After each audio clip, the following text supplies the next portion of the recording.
আব্বা দেখো তো আমার গেট আপটা কেমন হয়েছে। তুমি এই গেট আপ নিয়ে কোন জায়গায় যাবে কও তো?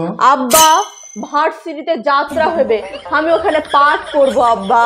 কিসের পাঠ করবে তুমি? আব্বা আমি রানীর পাঠ করব। সমস্যা কি কও? আব্বা তুমি তো মেলায় নাটক করছো, আমাকে দু চারটা ডায়লগ গলা শিক্ষা দাও তো আব্বা।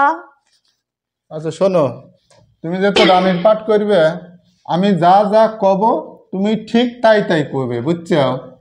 তো শোনো, প্রথমে মহারাজের কাছে যাবে, যা কবে, মহারাজ, রাজ্যে আজকে শত্রুর ঘন ঘটায়, আমি সমস্ত রাজ্যে ঘোর অন্ধকার দেখছি।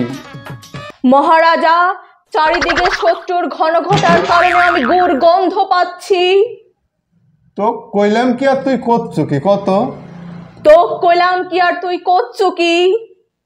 তোক দিলাম আমি হচ্ছে রানীর পাঠ, আর তুই করতেছো সুই পান্নির পাঠ। তোক দিলাম আমি রানীর পাঠ, আর তুই করতেছো সুই পান্নির পাঠ। আমার মাথা কোন গরম হয়ে যাচ্ছে। আমার মাথা কেন গরম হয়ে যাচ্ছে।